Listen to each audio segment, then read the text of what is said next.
can say that the oh shenanigans. Now I must look here. Empyrean Paragon, I have not seen before. However, Insignia Envy, people have spoke about them and how they have been a team for a while and have participated in a lot of lower bracketed games. So I'm interested to see Well, how it turns out here. yeah, an easy indication of this is, of course, the just the tanks. You can just see it. They've been around for a while. That's a lot of RP they use there to show that they're a team together. There's dedication, which is nice. All the same letters in the name is absolutely adorable, I have to say. Aww. So, we got the bans coming on out here. Soraka being banned out. Interesting. Could be a targeted ban, as I can honestly say I haven't seen a Soraka banned out in... this isn't Earth mode, so I guess Earth mode was the last time. Soraka definitely a very interesting ban choice. I don't really see how she would be a problem unless she is paired up with a very harass-heavy sort of poke AD carry. Not really that high of a target ban, but as we can see all around, other than Soraka, we got all the generic bans. Jax has been seen in a rival lately. He's completely wrecking solo queue. Been watching that lately. LeBlanc, of course. Vi, she's got to be great. taking that. Yeah. Vi, though the nerfs came out, her cooldown on her ultimate, making her a bit less effective early to mid game, still has a huge impact on the game. That ultimate, you can't really beat it, so there you go. And we see Kha'Zix, first pick. Now is it going to be jungle or mid? I don't know. Question. I was recently watching some Alex Each plays, and Kha'Zix in the mid lane, if he gets fed and gets placed up against somebody that he can blow up, well, it's going to be a slippery slope from there, because he's going to leave that mid lane and blow everybody up. Well, here comes Gragas. Or not. Now, they could be doing that classic switcheroo thing, Yeah. where they play around with our mind. One trick that I am very susceptible for. Kha'Zix is indeed a very sort of risky mid-play. You need to do well. You can't just deal with losing your lane and just farm your way out of it. You need to have a pretty good lead. But of course, once you get that, you evolve your wings, and then That's off to the races. Starts hitting the fan. Stuff gets serious. But it seems like it's going to be jungle Kha'Zix, I believe, going Nidalee in the mid lane.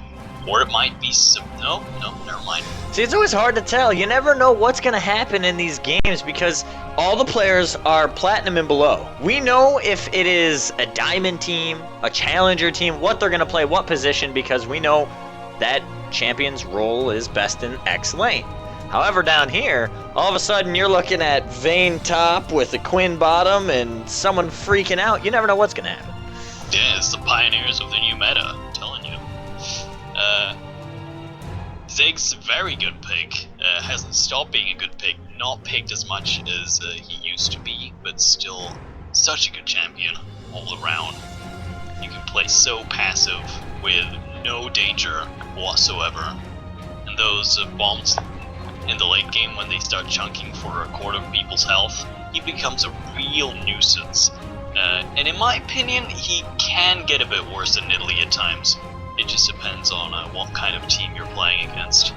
And Ziggs is just that awesome late game champion where he's your wave clear, he's your pusher, he does everything you could want in a champion. Great escapes, great damage. Only thing, you shut him down early and he has a very, very hard time with coming on back. That's very true. And if you, I've seen a lot of Ziggs not being able to place their satchel charges. If your Ziggs is not doing that well, try to just see if you can hit all your satchel charges, because it is indeed your only escape. And Ziggs, he doesn't like being close to people. No. That's pretty obvious. So You gotta get away as soon as possible. If you can do that, there's not many lanes that can actually remove you from the lane. True. So, here we got the team compositions. We got Elise in the mid lane, I would say. The jungle, always prominent jungler there. Morgana support. Basically just overthrown Annie in the end here. Well, Morgana, Annie, still the very two bottom popular picks, but you pick Morgana going up against that Leona so that you don't get CC'd down at all. Yeah. Graves, which is gonna be they're probably getting into their faces if I'm guessing. Irelia, seen more play top actually, and Ziggs all around, just a good pick. On the blue team, we got Caitlyn, pretty generic AD carry there with Leona. Very good combination, though it won't really work out that well if Morgana can place her Black Bindings. Is this Nidalee really going to take Clairvoyance? That's going to be interesting. Nope, there we see that quick switch down at the end, coming in for heal. So everything now is locked in. There's no changes. They're going on into the game. It would be fun if he just didn't log in that in time. It's like, I'm gonna. Now I have CV. Yeah. And like, oops. Well, too late. So we are going on through. We do have that 3-minute delay. Sorry, I don't have the timer running up on here. We do got about 2 minutes and 30 seconds. So these teams, we've not seen any of the players. So we got to do a little introduction on who they are and kind of what they play, because we have to assume that all of them are in their respective roles. So we have you would assume so, yeah. I'm gonna hope so. I hope they're not trying to change anything up on game one. Let's hope they're not that experimental. So it's just Alex. We'll be running with Fid in that bot lane, ADC support combo, as well as nerfed medic looking to be in the mid lane. Clay Taurus picking up the Kazakhs in the jungle. Interesting name. And Taco will be rocking the Cho'Gath up in the top. And you will have... all you. Well, okay. Well, I'll just avoid saying their names because that's just going to say... their team names, because that's just gonna get repetitive real fast. But we got Arrow on the jungle with the Elise. We got Spoon, the Morgana, playing the support. We got Nox. I'm not really sure how to pronounce that. I think Graves. Playing as the AD carry. We got the top laner, Sacred, playing as the Irelia, and then we got the mid laner, Munster, on the Ziggs. I think this is going to be a pretty interesting game. I have to say, looking through, both teams have a lot of CC. They have that tank. They have the damage to bring it up in the back. Both on paper, very, very solid. From ranged poke on blue team and a bunch of disengage, as well as the engage. And on purple, they have, poke from Ziggs. They have poke from Morgana. If that binding lands, they can go all in. It's both teams very scary. Here's the thing I'm thinking with the Morgana Q.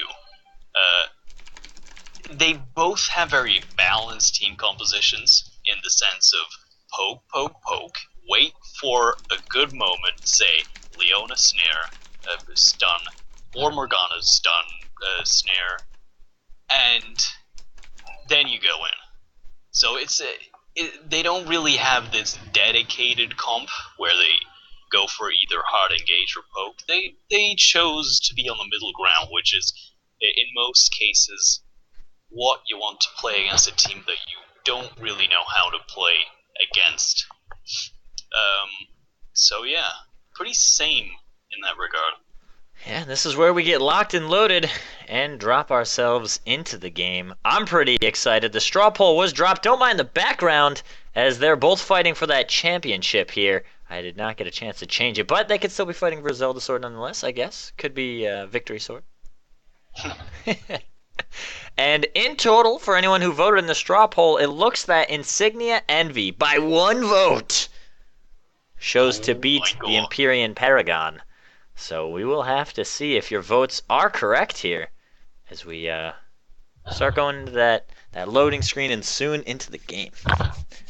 Now, we've always done this. Every game we give our own personal opinion on who you think's going to win. So, Leos, who's going to win? Well, I despise both Nidalee and Ziggs. True. As I have clawed my way through. Well, to be honest, I don't want any of these champions to win. You don't want any of them to win. Well, that's a first. I have a personal hatred. Well, to be honest, I think perhaps it all depends on how the early to the mid game goes. But I think with the Ziggs and with the Morgana, it's hard to say because there's a lot of late game champions here, right? You got the Kha'Zix, who gets absolutely crazy once you start getting the items on them. Then you got champions like Ziggs and Graves, Aurelia, who gets pretty decent at the end there. So I don't know. I really don't know. It's one of those games where if it gets to later, I really feel that Purple is going to take it away.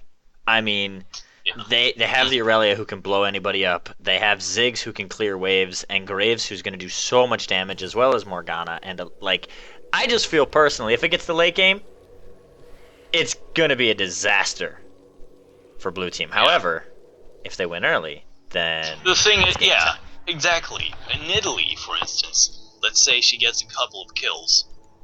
Those spears are going to be so much more effective than the Ziggs. Eventually, the Ziggs will catch up, but then Nidalee, perhaps in my opinion, has a bit better of a snowball potential, so we'll see how it goes. Both of these champions in the mid lane, at least, are pretty naturally passive in how they play, so it'll be interesting to see how they play this out. True. Ooh, first blood. First damage. Or what do you call? Well, I mean, it's first blood, trade, isn't it? right? You get There was hit blood that by a kind of wall. spewed out, so I guess I could see the blood. So we're seeing some aggressive warding here coming from the purple side. So we see the Cho'Gath just scouting out the area. Though aggressive warding isn't in place, it seems like both teams are going to be in their respective buff areas. True, we're not going to see anything fancy going on. and nothing crazy. Thankfully, we're not seeing any level 1 invades, and since the recent change in Season 4, you really don't see the level 1 invades as much anymore. It's true. It's true, and I believe it's a better way to not just completely demotivate people if they die early on. Okay. It's not that big of a deal.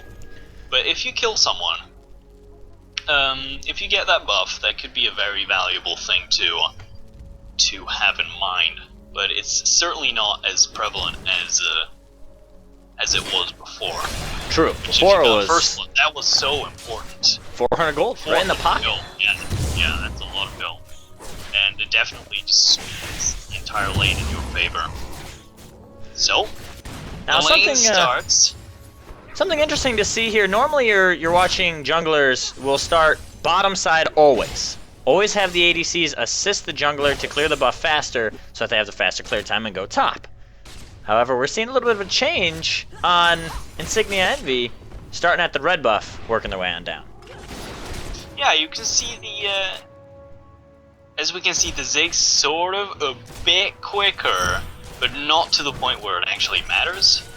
So, yeah, I'm pretty sure Elise is a much quicker jungler, at least early on in the game. Because Ziggs sort of has a few problems early on with the early clears, but they quickly dissipate once he gets his first jungler item. True, and of course that's with anybody. Once they get that first jungle item, it's off to the races. And with Feral Flame changes happening in this patch, I don't believe either one is going to be picking it up, and/or anybody ever again. They did hit Feral Flare pretty hard. Deservedly so, in my opinion. It was pretty crazy. That Master Yi, it was hilariously fun at first, but then it just got more and more obnoxious, let's say. It was a very powerful item. They made it more of a niche item, per se. Ooh, There's a great trade going on there. Monster onto the middle with a nice bounce back. She is going to be forced to pop the heal. However, Munster not able to finish up the kill, but does blow flash and heal now on nerfed medic. He's got to be very careful here. Yeah, excellent positioning of that satchel charge, actually blowing him back in. That's really gonna put a hamper on for lane there. True, and there we see that Claytoris chilling in the top lane. Wants to make something happen on Sacred here.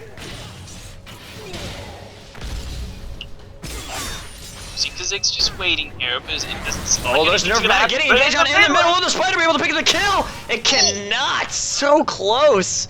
Great job from the Elise, and Nidalee still choosing to stick it out in the lane as we see Clitoris going in the top, has the ignite taken away. First blood will get picked up from Taco. That Cho'Gath's getting big already.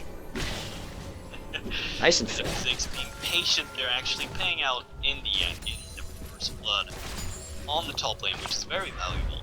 And then Nidalee actually decides to stick around. I'm sure if this is going to be a mistake. Zig's really in a dominant position, but you gotta look at the resources here too, where he is pretty low on mana. Without mana, Ziggs can't really accomplish that much. True. And you just look at this bot lane. Neither one wants to engage. They're just sitting back, farming, pushing up one way, pushing it back the other. Both ADCs farming it out. Nothing too exciting. Thankfully. We've seen time and time again these bot lanes. One snowballs out of control, and there's nothing that can be done from there on out. So, who do you think would be the most prominent late game AD carry? From Graves or Caitlyn? Ooh. Ooh. Well, we might have to talk about that after this Kha'Zix says hello into the bot lane. There's the ward that's going to expose it as Clitoris goes on in. There's the Black Shield that's going to allow Morgana to walk on away. No harm, no foul. Helps him a bit in lane, which is always nice. But yeah, Graves or Caitlyn? Graves has great burst damage, and for his team, that's essential. They are able to blow up targets instantaneously off the binding, off the Mega Inferno Bomb. However, if it comes down to a straight battle, Caitlyn versus Graves, my money's going on Caitlyn late game. Like, considering Nidalee in a pretty tough spot here, still has those heals though, pretty helpful in the laning phase. There we see Elise going on in. Oh. Can't make anything happen though. When you think about it, once Caitlyn gets her attack speed 9, she is going to start getting 2 or 3 auto attacks before Graves even gets into her range. That's going to be a big problem. So in those... Oh, and there's the Mega Inferno Bomb going in on Nerf Medic, but he's just going to back on out.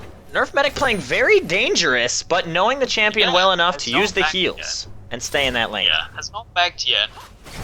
Very risky indeed. But as we can see here, Ziggs with his dominance is around 20 farm ahead, which is very, very huge in a mid lane. So once he goes back, that item advantage will go to game. Oh, we see Arrow going in on Claytoris here, but this is a bad decision. Claytoris, excellent in a 1v1, but Kha'Zix is going to be forced to run away here. Both just choosing to trade it out. As long as Nidalee decides to stay like this, she's not going to be a reason. Oh, there's the engage going on, and Nox in the bottom. However, Morgana now being focused out as the new exhaust we see, changing up the visual effect. I don't like that. It's hard to notice, but it was there. They should change that. They just did. I don't see the problem with the old one. It didn't look bad or anything. I don't know. It wasn't very noticeable in my opinion. Oh well. No harm, no foul, but exhaust now is used up from Spoon in the bot lane, so if Caitlyn and Leona want to make something happen, they potentially could. As we can see here, slowly but surely Caitlyn and Leona winning this lane just by the sheer amount of range. As you can see, they're slowly getting whittled down here. Oh, there's the solar flare coming on out. Caitlyn not able to lock it down, but Finn is now going to be taking out of the tower. One more turn hit is not going to do it as heal will be used. So close as Alex saving his support's life with that heal, getting him out of dodge, and both parties now going to head on home. Look at Nidalee. She is just completely dead. She has not gone back yet. Now the mid laner has. She has had several occasions to do so, like now, for instance. But she just isn't going back, I guess. See, and that's the thing, you can stay in the lane as long as you want, because if your lane partner hasn't gone back, and you haven't gone back, well, that's okay. The downside is when Ziggs goes back with his 70 farm to Nidalee's 50, it's going to be a big power difference. And also, if a jungler fight arrives, it's always nice to have an advantage. Like with a Dorn's Ring, you're not really going to accomplish that much. But either way, Nidalee really needs to go back, and so does Ziggs, because right now they're pretty weak, to be completely honest. Well, they're both just sitting there farming it out. Neither one wants to kill the other. I mean, they have the kill potential if somebody makes a mistake, but otherwise just play it passive. Ziggs has the lead, has more money, and why need to chance anything? That's true. That's true. Now we are seeing the Ancient Golem being picked up on Elise with the Lizard Elder being picked up on Kha'Zix here, so Kha'Zix's gonna have a lot more damage than this Elise, but Elise gonna be tanky as anything. Yeah, Elise doesn't really need that damage. Well, she needs that percentage damage, and that's basically. Oh, there's Nerf Medic going in onto Munster, dodging the spear. Now it's a trade. Munster just gonna go in with the auto attacks. Goes into Cougar form. Can he do it? Both heals are gonna go down.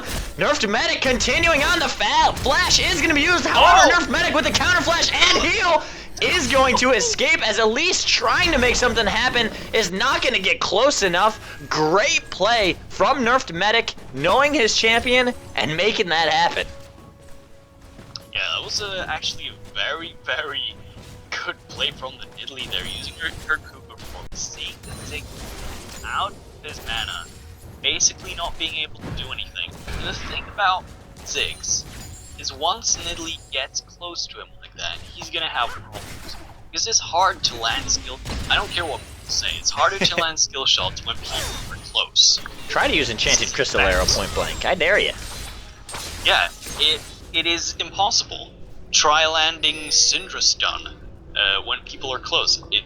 It's hard. It's a lot easier when I have a straight line where you shoot and where you know a champion's gonna go. True, and there we see once again Nerf Medic going in onto Munster, but that satchel charge going kind of counter-interactive. The nice dodge from Medic. The spear is not gonna land, and instead they're just going to back on away here. Munster needs to be very careful here. Nice spear from me there. And Aurelia sort of just wasting her time trying to make something happen in mid lane here. And this is what I was talking about. If Nidalee gets ahead... Well, there's Aurelia going in onto Cho'Gath. She didn't really touch him. Both these top laners are like bruisers. As we see Spoon getting engaged on, gonna be forced to use the flash. Solar Flare coming out. Spoon so very low. Pulled over Peacemaker will secure the kill. That was a nice play from Kha'Zix, showing up into the bottom, letting his presence be known, and making plays happen.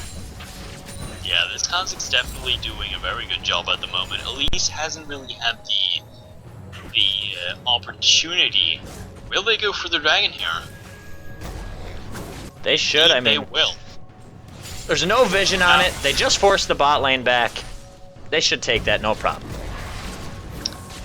Seems so good. It's gonna be some really nice gold. Now, I've seen a very interesting thing. Kha'Zix players have chosen to evolve their ultimate first. Now, why is this? I still have not understood why they do this. Well, his ultimate is a great gap closer. They did just nerf it to extend it by 1 second that you have to wait before you can use it another time. But the increased movement speed, the damage reduction, just allows you to position yourself onto a high priority target, get your reset, and then jump on out.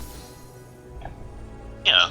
I would think the wings were better, but then again, you do get that extra passive damage from the ultimate.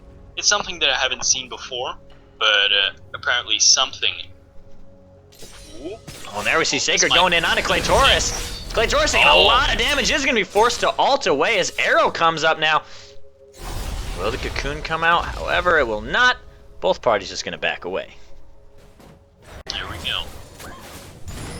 Now Cho'Gath just rushed a rod of the ages, and he is going to most likely turn into this stupidly immovable Cho'Gath that we all know and love, where he basically gets 5k HP, just runs around like a lunatic and silences people.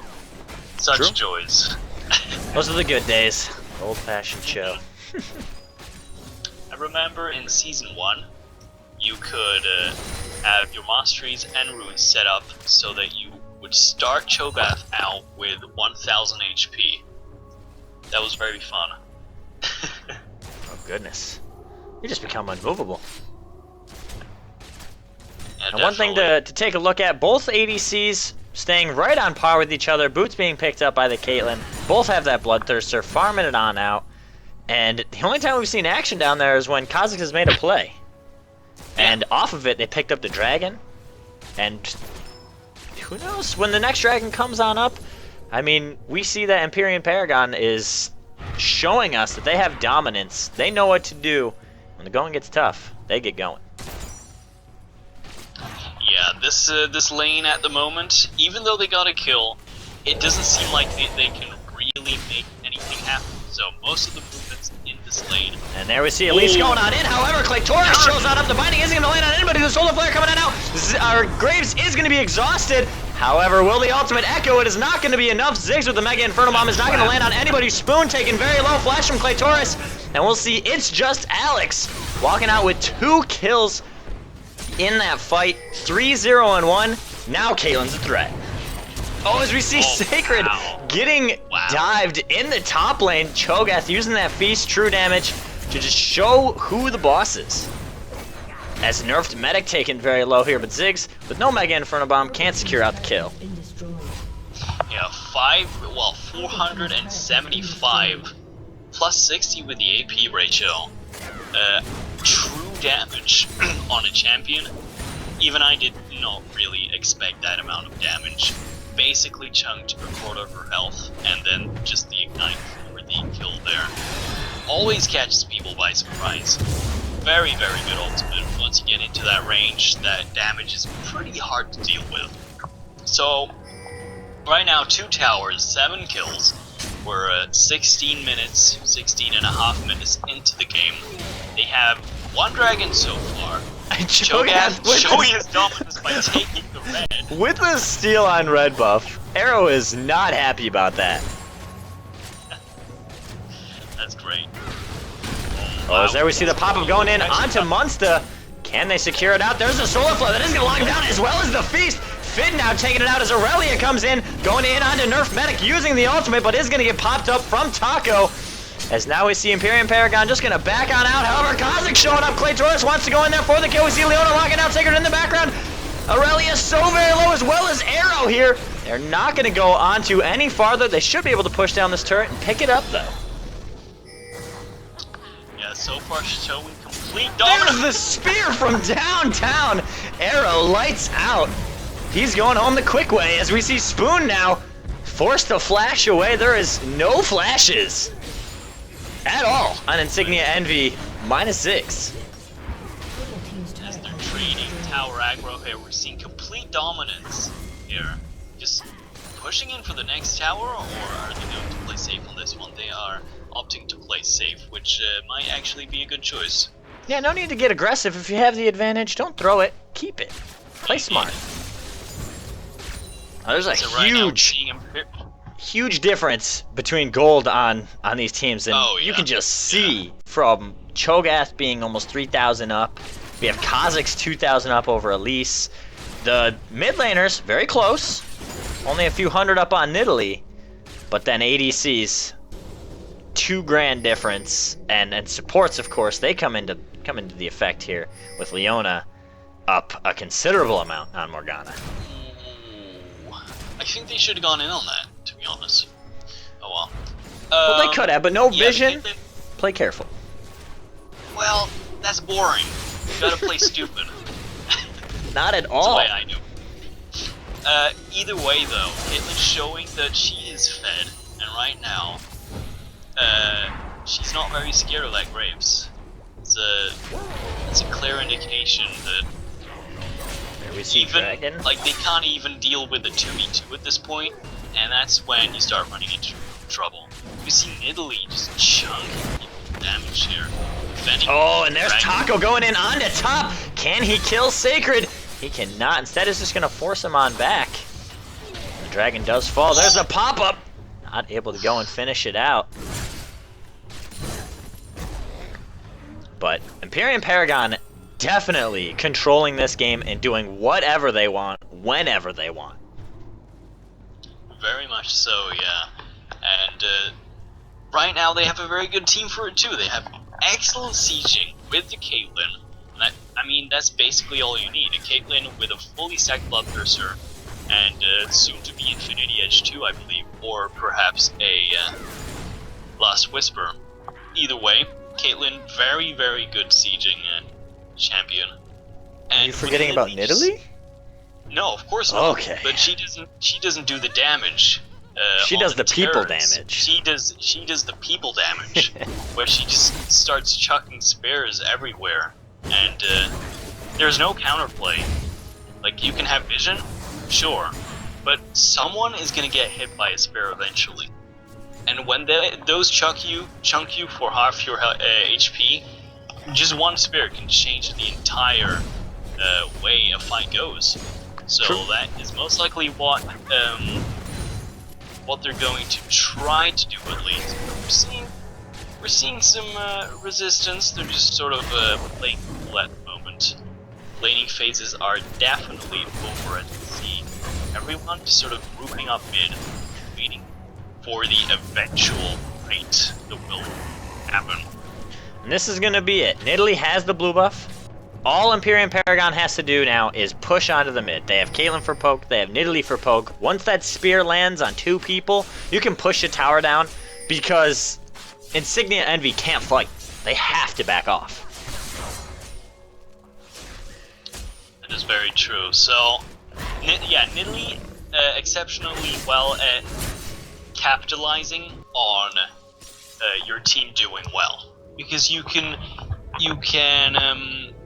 command these sieges and you can make stuff happen, which makes her a very good solo queue champion, as well as in teams that actually have some coordination in them. It's just a very valuable asset to have. Cho'Gath getting really big right now. Has a lot of HP too. Aurelia is in top. They have the teleport on her, and plenty of wards, so she can come in from behind if a fight breaks out. But I don't know how long Insignia Envy can last if they start getting chunked down from Piltover Peacemakers and spears like that from nowhere. Fog of War kill. And Spoon meeting the icy grave here. As Nox now chunked to half HP, and they're able to push down onto this turret, no problem. I'm pretty sure she was at like 6. Oh, and there we see Claytoris going on in it. Arrow is going to get dropped from the Wombo combo off of Fid and Alex with the ace in the hole. Solar Flare blinded by the light. But, you know, they don't care. They're pushing onto this tower now. Zig's doing a decent job trying to fend them off, though, damaging some champions here. And Fid taken very low. Is she gonna die? No, she is binded up, does use heal. As we see Taco going in onto Ziggs, does pick up the kill. Now it's Nox who's gonna be dropping as Spoon using the soul shackles, forced to flash away. He's gonna get dove by 3 members here. The pop-up does land as Taco tanking it out. Cannot pick up the kill as we see Claytoris and Sacred fighting it out in the top lane. Claytoris, an excellent 1v1 champion, and he shows us right there picking up the kill. Did you see that mid-air pop up? Yeah, buddy. That was amazing. Didn't know if that was possible, but I guess it is. It's the same thing as Tristana jump. You can cancel it mid-jump, like mid-animation. Yeah. So, not the most reliable way to escape, I guess. So, either way, a decently close game, like it didn't seem like it was that bad, suddenly turned into this monstrosity of a game where basically Empyrean Paragon has complete dominance. They haven't died a single time either, which amazes me. Like, these guys aren't playing to fool around. Like they're legitimately trying to win this game, and not dying once to them is definitely a feat to behold. So yeah. When you show up to a tournament, and the very first game you show off, you are 15-0, 24 minutes into the game. Everyone else needs to be careful. As we see, Spoon is going to get engaged on and dropped, which just is going to allow Empyrean Paragon to go on to the Baron. Make that 16-0. True. Now let's see if they can end the game with no kills, no deaths. I mean, I would be sincerely impressed if that was the case. And there's Sacred getting chunked on down. Fit now, Elise wanting to go on in there for the steal, does not get it, instead pays with her life as Sacred goes on over, flashing in. However, the Cho'Gath pop up, and the spear is not going to land so close yet so far. Claytoris shown with the damage, but Taco rocking it out with his socks out for the double kill as Ziggs with no HP has to run on home, and it's not looking pretty. No deaths. Good game is getting called. Wow. 18-0. Well played. And an absolute slaughter. It didn't look like it in the beginning, but that quickly turned into something I did not expect. Ladies and gentlemen, if there is a team to watch out for, Empyrean Paragon just made a name for themselves in a big-ass way. Yeah, that's